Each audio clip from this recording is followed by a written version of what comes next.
전세난과 주택시장 호황을 타고서 상하수도 주차장 등 기반 시설이 부족한 지역에 소규모 빌라가 우후죽순 생겨나면서 주거 환경이 더욱 나빠지고 있다, 이런 비판이 나오고 있습니다.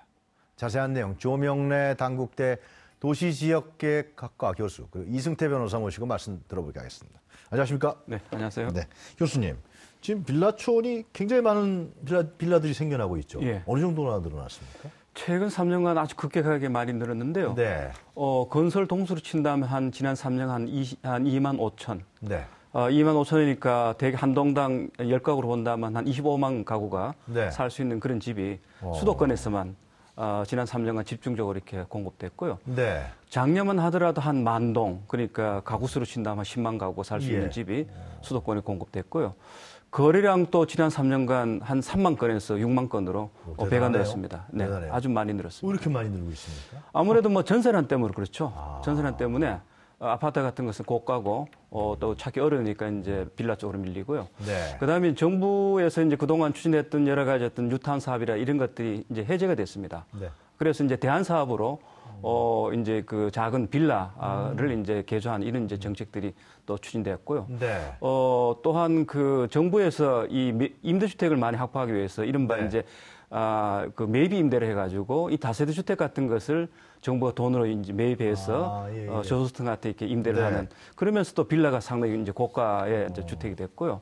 무엇보다도 이게 이제 그 30가구 이하의 빌라를 지을 경우에는 주택법을 적용하는 것이 아니라 건축법에 그냥 허가만 받으면 됩니다. 근데 그 이상을 지으려면 도시적 힘이라든가 그다음에 그 뭐 공공 인프라 같은 것을 다 갖춰야 되는데 이런 의무를 지지 않으니까 아주 쉽게 이제 일을 할 수 있는 것이죠. 그러다 보니까 또한 이 건설업자들이 또 쉽게 이제 이 집을 짓는 이런 정부 것들이 정책이라고 봐야 됩니까? 30가구 이하의 그런 관련법 적용을 상당히 유예시켜 주는 것은? 예, 그 정책이죠. 왜냐하면 30가구 이상은 이제 공동주택 같은 경우에는 뭐 그 학교라든가 도로라든가 공원이라든가 경로라든가 이런 어떤 인프라의 설치 의무가 있고요.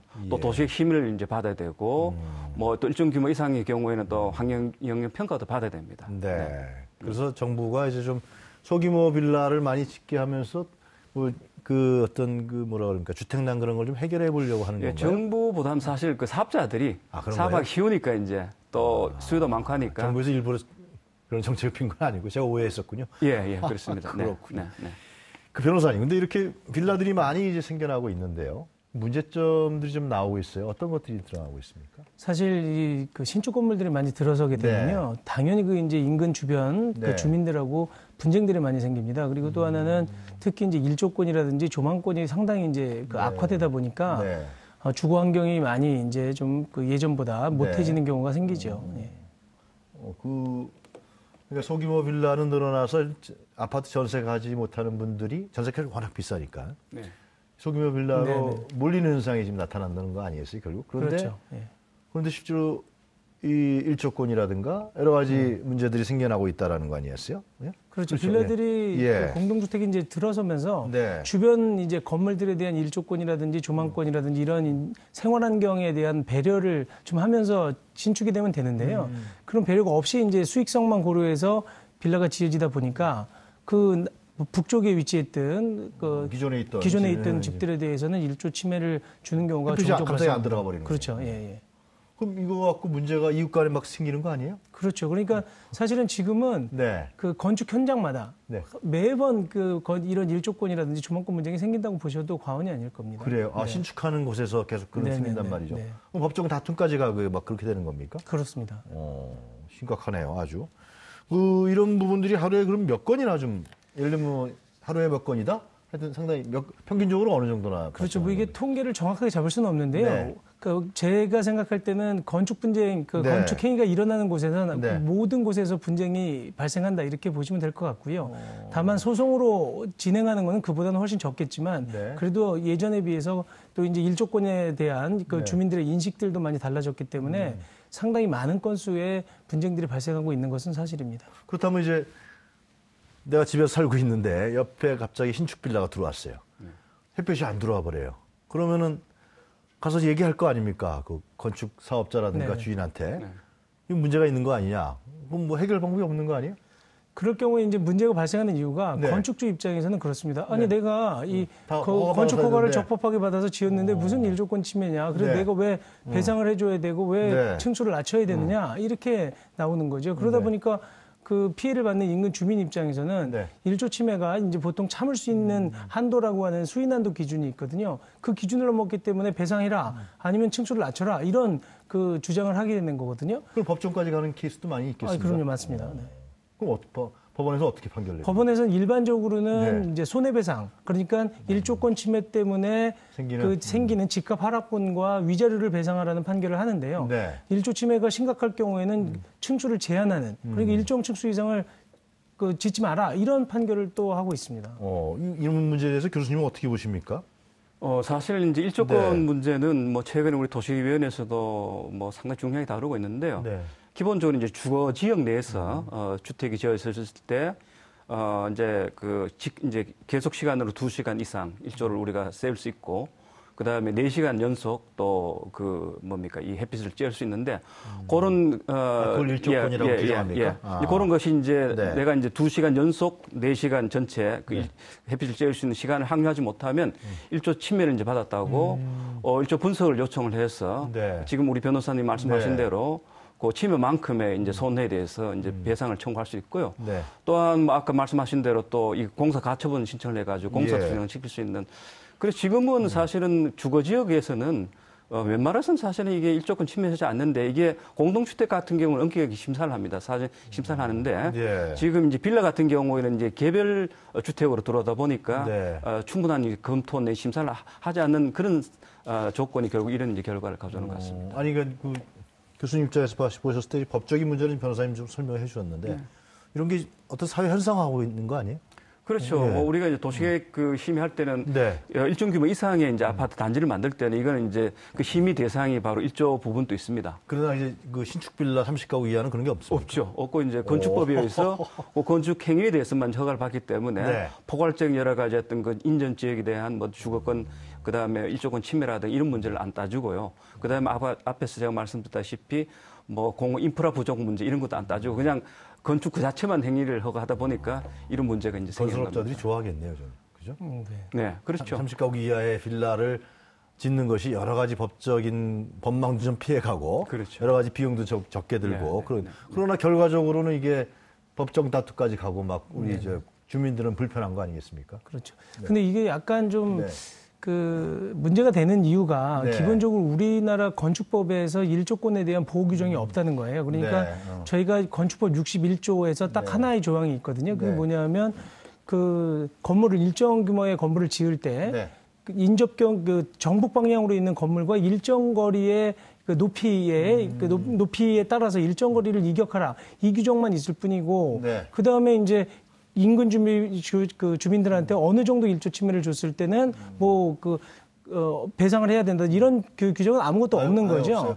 그러다 보니까 건축 허가를 받을 때의 기준과 손해배상을 해줄 때의 기준이 다르다는 겁니다. 그래서 행정부에서 허가를 내줄 때 기준, 그다음에 법원이 손해배상이나 공사금지를 할 때의 판결의 기준이 다르기 때문에 계속 이런 문제가 발생을 하는 겁니다. 그럼 어떻게 법률을 고쳐야 됩니까? 어떻게 기본적으로 우리가 이제 도시의 용도 지역이 뭐 주거 지역, 상업 지역, 공업 지역, 녹지 지역이 있는데 주거 지역 같은 경우에는 그런 건축 행위에 의해서 그 일조권 침해가 발생되면 그건 분명히 이제 배상을 청구할 수 있습니다. 사실 그거는 근데 상업 지역에서는 그게 또 적용이 안 돼요. 아니 근데 이제 나중에 법원까지 가게 되면 뭐 손해배상을 받겠지만은 그 이전에 불편이 막 생기고 이웃 간의 다툼과 분쟁이 그렇죠. 생기는. 뭐 지금 우리 변호사님 잘 설명하셨는데 건축 허가 단계에서 행정 관련해서 그런 부분들을 방지할 수 있는 대책 이런 게 나와야 되지 않을까 그런 생각 좀 든단 말이죠. 그렇죠. 건축을 허가할 때 그런 것들 다 이제 하나의 그 심의 조건 내지는 허가 조건으로 삼아야 되는데 그런 부분을 놓치니까 아까 건축법상의 이제 개별 건축에 대해서 그런 부분을 적용하지 않고 피해가 발생될 경우에는 주거지역에 대해서 권리를 보호해주는 이런 사후적인 어떤 그런 장치만 있다고 바로 옆에 사는 사람들이 낫을 불키게 되는 거죠. 그렇죠. 그 건축주 입장에서도 좀 약간 당황스러울 수도 있습니다. 뭐냐면 건축 허가에 따라서 적법하게 건물을 지었는데 갑자기 층수를 낮춰라라고 하면 그분들 입장에서도 좀 당황스럽거든요. 근데 이게 건축주의 입장과 그 인근 주민들의 그 입장을 좀 교량을 잘 해야 되는데 사실은 건축법에서 너무 그 지금 법원의 판결의 기준에 따라서 일조권을 보호하는 규정을 둔다고 하면 아마 사실은 지금 건축행위가 상당히 어려워질 수도 있습니다. 그런 문제가 생기는군요. 그럼 어떻게 해야 됩니까? 그래서 이 부분은 사실 가장 좋은 것은 이제 건축법에 따른 규정이 비록 최소화돼 있긴 하지만 네. 그래도 적어도 이제 건축행위를 할 때는 인근 주민들에 대한 일조 영향에 대한 배려를 네. 건축주 스스로 좀 해야 될 필요가 좀 있습니다. 그러니까 만약에 그거 할까요? 돈이 들어가는데. 그렇죠. 그러니까 수익성을 고려를 하게 되면 이제 용적률이라든지 건폐율을 다 맞춰서 건물을 짓게 된단 말입니다. 근데 그렇게 될 경우에는 인근 주민의 일조권이나 조망권 침해는 반드시 유발을 할 수밖에 없기 때문에 지금 건축주 입장에서도 좀 배려를 해야 되고 건물의 배치라든지 높이 등을 좀 이렇게 고려를 해서 설계를 해야 되는데 그런 부분이 잘 안 되는 게 좀 아쉬운 부분이 있습니다. 어떤 대안이 있을까요, 교수님? 글쎄, 지금 아까 제가 말씀드렸다시피 네. 30가구 이상의 공동주택 질 때는 거기는 괜찮은데. 예, 괜찮은데 네. 지금 개별주택으로 들어올 때 어떻게 할 것인가. 그거는 제가 보는데 건축법을 제대로 개정해가지고요. 거기에 대해서 기본적으로 일조권이 보호받을 수 있는 것들을 일종의 그 허가의 조건으로 삼아야 될 것 같습니다. 예. 건설업자들이 그럼 또 안 지면 또. 안 지면 사실은 지금 그래도 그렇게 해야 되는 게 원칙이죠. 예, 건축 현장에서 일조권 침해뿐만 아니라 네. 소음이라든가 분진이라든가 이런 것에 다툼도 굉장히 많습니다. 네. 그렇기 때문에 사실은 옛날과 달리 요즘은 이제 주민들이 그런 환경에 대한 관심이 상당히 높기 때문에 그렇죠. 과거와 같이 그냥 집을 짓는 것으로 끝나는 것은 아니죠. 그렇기 때문에 이와 같이 법정 시비에 휘말리게 되면 사업자도 상당히 어려집니다. 그래서 이건 사전에 서로가 사실 상생할 수 있는 그런 어떤 허가 조건을 네. 제도적으로 좀 강구할 필요가 있다고 저는 보고 있습니다. 꽤나 아니면은 관할 부처나 이런 부분에서 입안할 필요가 있다. 뭐 그렇게 정리를 해. 아마 건축법만 개정해도 충분히 가능하다고 볼 수 있겠죠. 그래요? 네. 만만치는 않을 것 같습니다. 변호사님 뭔가 현실이 좀 다르다 그렇게 판단하시는 그렇죠. 것 같아요. 자, 또 하나 문제가 이제 주차 공간 문제예요, 그죠? 네. 이거 어떻게 봐야 됩니까? 주차 공간 협소하게 짓는 모양이더라고요. 우리가 이제 빌라를 짓는다는 것은 네. 우리가 질 수 있는 면적이 제한되어 있습니다. 거의 우리 평수로 한 200평 정도 질 수 있는데요. 네. 용적률이라는 것은 그보다 더 이렇게 높이 되어 있습니다. 그러니까 훨씬 더 질 수 있는 여유가 있다는 것이죠. 네. 그러니까 집을 지는 사람 입장에서 본다면 주거용은 200평을 짓고 예. 용적률 남는 부분을 사업성을 확보하기 위해서 그걸 이제 상가로 지어가지고 그러니까 근린생활시설 같은 거로 지어서 학원이라든가 소매점으로 쓸 수 있는 지어서 나중에 그것을 불법으로 이제 주거용으로 전환을 해서 뭐 팔거나 혹은 뭐 전세를 놓고 하는데 그게 관행이에요. 예. 그렇게 되는데 그 경우는 주거용 빌라 같은 경우에는 그게 대개 한 채당 그러니까 주차 공간이 이제 부수가 돼야 됩니다. 따라가야 되는데 네. 지금 근린생활시설 같은 경우에는 근 한 200평방 제곱미터당 그러니까 우리 빌라를 친다면 세 집당 한 대 정도 이제 주차장 확보하도록 되기 때문에 사실상 뭐 안 해도 이제 그게 이제 그 상가시설이 설치가 되는 거죠. 그러다 보니까 그걸 모르고 이제 집을 이제 샀거나 혹은 세들인 사람은 주차 공간이 없는 거예요. 없거나 혹은 다른 사람이 갖고 있는 주차 공간을 써야 되는 이런 문제가 생기고 어떤 여러 가지 복잡한 문제가 그것 때문에 생기는 겁니다. 이 사실상 법망을 교묘하게 피해가는 거네요, 그죠? 예. 그렇죠. 지키지를 않은 경우도 있고요. 또 네. 용도를 많이 변경하거나 건축물 자체를 갖다가 네. 증축을 통하거나 이제 다 불법으로 하는 경우들이 좀 종종 발생을 하는데요. 네. 그 부분에 대한 이제 단속도 좀 쉽지 않고 그리고 또 단속을 해도 효율성이 적은 왜 경우도 단속이 꽤 쉽지 않습니까? 있습니다. 상업지구 근린생활 지역을 나중에 결국은 불법으로 주거용으로 바꿔서 판매하는 거 아니에요? 너무 많으니까요. 너무 많으니까. 예. 공무원 수를 늘려야 되니까. 하여튼 간에, 예. 그래서 솔직히 거기 들어가신 분도 불편하고 또 이웃분들도 불편하지 않겠어요? 차를 또 단데 또 세워야 되니까. 그렇죠. 그러니까 기본적으로 건축 허가를 해줄 때 아파트 그러니까 그 주차장 대수가 그렇게 충분하지 않은 것도 있지만 사실은 불법으로 용도를 변경하거나 하면서 주차장 공간이 부족해지는 경우에 그거를 단속을 한다고 하더라도요. 나중에 용도 변경 부분을 문제 삼아서 만약에 시정명령을 하거나 시정명령을 해서 원상회복해라라고 했는데도 안 하는 경우가 많거든요. 그렇게 되면 다시 이제 이행강제금을 부과를 하게 되는데 그렇다고 하더라도 그 이행강제금 부과 내는 것보다 불법을 용도 변경해서 얻는 이익이 더 큰 경우가 많아요. 그러다 보니까 사실은 실효성이 떨어지고 그러다 보니까 주차 공간은 계속 부족해지는 이런 문제들이 왕왕 발생을 하는 거죠. 어떻게 근본적인 대책이 없습니까? 이렇게 결국은 지금 빌라가 여러 군데서 이런 이제 문제가 전국적으로 나타나고 있는데. 아, 그래요? 예. 그래서 공동주택, 그러니까 40가구 이상의 그 아파트 지을 때 적용하는 네. 그런 것을 좀 이렇게 다듬어가지고 개별주택을 빌라 같은 거 지을 때도 예컨대 이제 그 빌라를 지을 수 있는 지구를 지정을 하거나 해서 이제 거기서 아주 필요한 인프라를 사전적으로 계획적으로 이렇게 추진을 네. 해서 공공이 이제 그 책임질 공급하되 그 비용을 건설업자한테 이제 부담을 시키는 그런 방식도 가능할 것 같고요. 네. 그 다음에 이제 개별 그 빌라의 경우도 기본적으로 그 지역 인프라를 공공에서 판단을 해서 필요하다면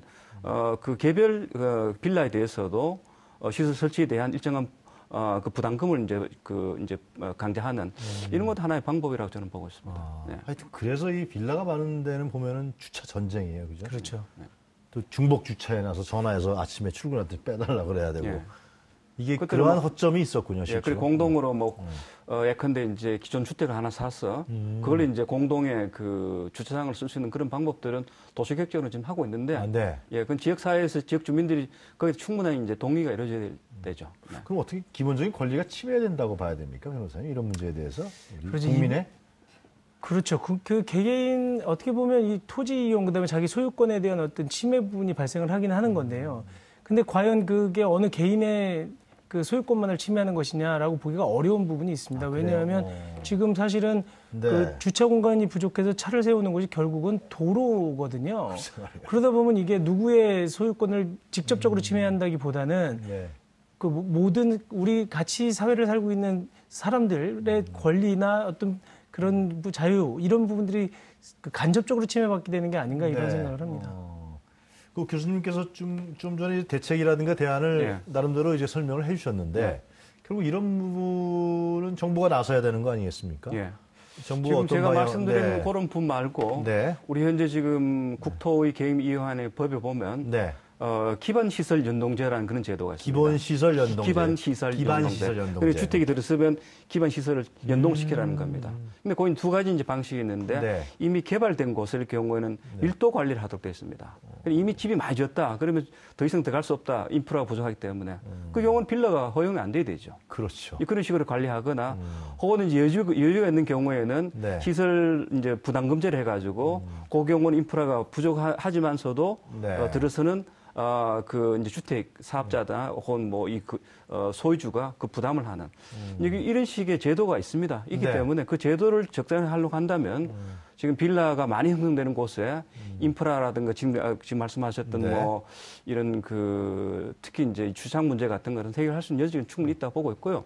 일조권 문제는 기본적으로 이제 권리 문제이기 때문에 이거는 법에서는 이제 그 주거지역 같은 경우 일조권 보호가 받도록 되기 때문에 그거는 사실은 앞에서 여러 번 지적했다시피 그 허가 과정에서 그런 부분을 좀 충분하게 검토할 수 있는 장치만 있다면 많은 부분에서 사전 예방이 가능하지 않나 지금 하는 교수님 생각이 말씀 듭니다. 들어봤을 때는 좀 관할 구청도 포함되는 거죠? 이 문제는요? 그렇죠. 네, 관할 구청이나 이 관련 부처에서 좀 엄격하게 적용하면 이러한 분쟁이라든가 쓸데없는 어떤 낭비 같은 건 막을 수 있다. 그렇게 말씀하시는 것 같아요. 변호사님 어떻게 보세요? 근데 약간 네. 좀 그 법률적으로는 약간 좀 다른 부분들이 있습니다. 네. 왜냐하면 우리 건축 허가가 공무원의 재량이 그렇게 크지가 않아요. 아, 그래요? 그러니까 건축법에 따라서 적법하게 건축 허가 신청을 내게 되면 네. 공무원 입장에서는 그대로 건축 허가를 해줄 수밖에 없습니다. 이게 사실상 기속행위인데요. 그러니까 네. 재량이 공무원의 재량이 많지 않다는 거예요. 그러니까 그 건축법에 따라서 맞게 설계를 해서 제출을 했을 경우에 네. 그 공무원이나 관청 입장에서 야 이거 일조권이 좀 침해되니까 이거 건물을 좀 낮춰라 아니면 뭐 용적률을 갖다가 좀 줄여라 아니면 주차장을 더 늘려라라고 그렇죠. 할 경우에는 그 건축주가 그 부분에 대해서 받아들이지 않는다라고 하면 이 부분은 소송으로 갈 수밖에 없는 거거든요. 그러니까 일방적으로 행정청에서 강요할 수가 없다는 게 문제죠. 어떻게 해야 됩니까, 변호사님? 그래서 사실은 약간 그 건축 행위를 할 때 그 네. 인허가 그 관청에서 상당히 재량을 좀 부여하는 것이 바람직하지 않나 저는 그런 생각을 합니다. 네. 알겠습니다. 하여튼 뭐 전세값은 올라가고 네. 또 신축 빌라는 또 많이 졌는데 여러 가지 또 분쟁이 생기고 여러 가지로 하여튼 좀 골치 아픈 것 같네요.